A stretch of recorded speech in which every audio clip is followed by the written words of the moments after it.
Coracoidopathy, what I'm calling the missing link in shoulder pain.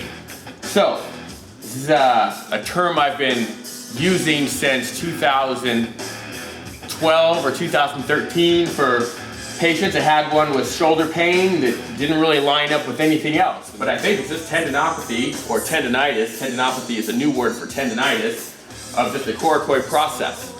And so I researched it and I found two papers that were relevant in the whole history of the world as far as research goes. One of those papers was the 2005 paper of Karim, which he calls it Enthesitis of the biceps brachialis short head and coracobrachialis at the coracoid process.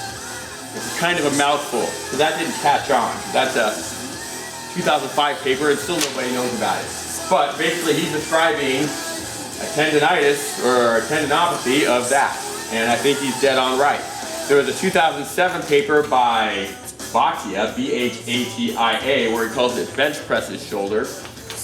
But he thinks that it's the pec minor which comes up and attaches there. So I think Bhatia's paper is incorrect, but it is often associated with bench press.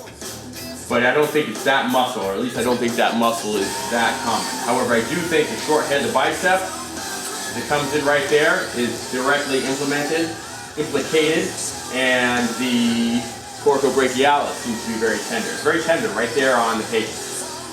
If it was the long head of the bicep, it would be hurting more out here. The long head of the bicep comes in through the bicipital groove and it attaches into the labrum and the top of the glenoid fossa right there. However, that's usually not the painful spot. It's not very bad when people have biceps, long head of the biceps tendinitis. The tendinitis seems to be due to wear and tear of this riding high from rotator cuff problems. It doesn't really exist on its own. However, I see this existing on its own all the time. In fact, since I've been counting my last 66 patients with shoulder pain, like 11% of them, this was the only problem they had. 48% of them, this was their primary problem, and 80% of them had this at least to some degree, secondary to some other kind of shoulder problem, which was usually a rotator cuff. But this is actually more common than rotator cuff problems.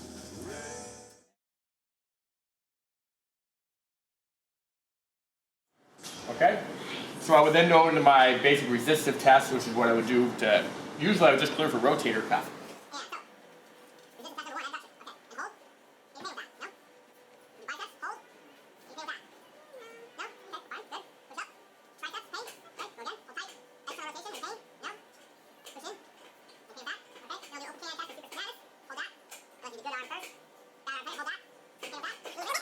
And have your elbow bent slightly. So this is my rendition of a speeds test. You go out here like that and hold slightly bent like that. 90 degrees. Hold strong. Hold. Any pain with that? A little bit. Okay? And that's what we had the other day. It was like mild. I think this is a mild condition. Okay? And now, palpate. Any pain in the back of the shoulder in there? No? Any pain in there? No?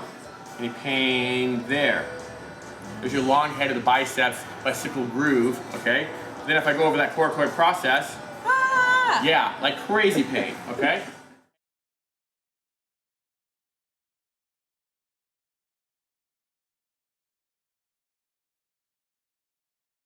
Minor importance. The exercise that I've noticed that really just kind of makes it feel better is the supinated front raise.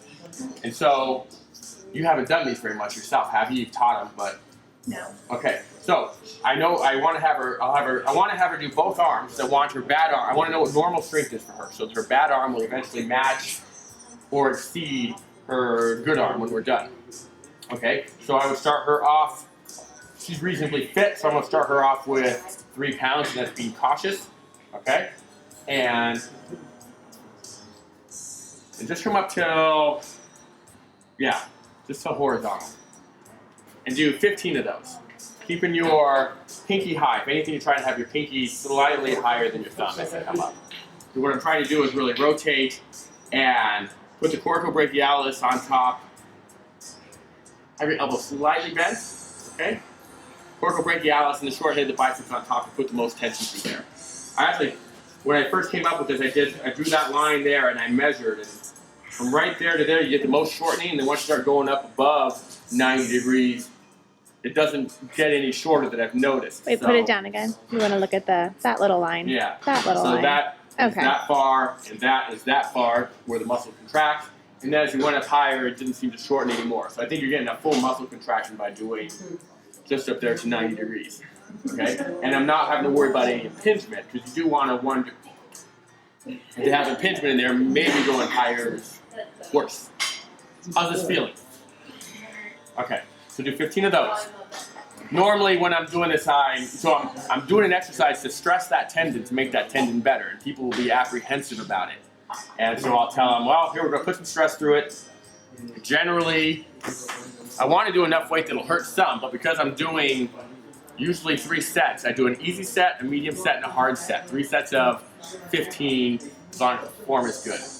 And usually, I tell them this happens 99 out of 100 of my patients with just tendinopathy in general for any of my body parts is first set hurts a little bit. I increase the weight, they're worried it's going to hurt worse, but it doesn't. Second set, they usually say, it's heavier, it's harder, but it feels about the same.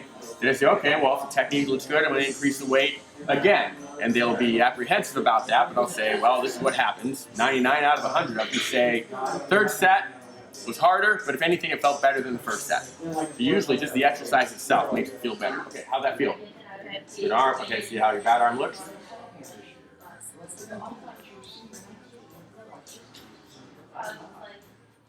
You may be going an inch higher than you need to.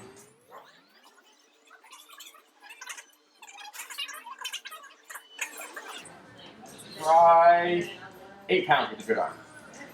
Okay, on a 0 to 10 scale, how bad did that pain get you during? 3 or 4. Okay, try this.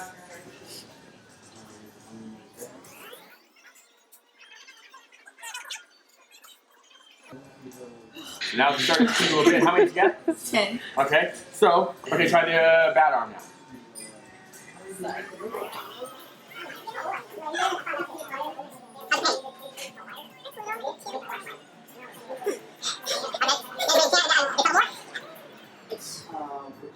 Yeah, okay. So I would.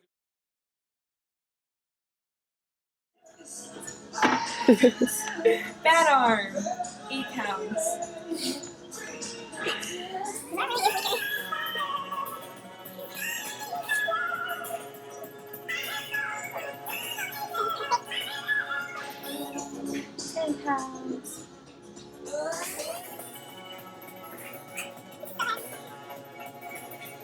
Exactly, but that used to be way tender, and how's that?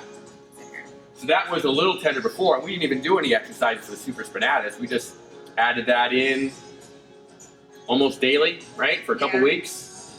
Right, cured.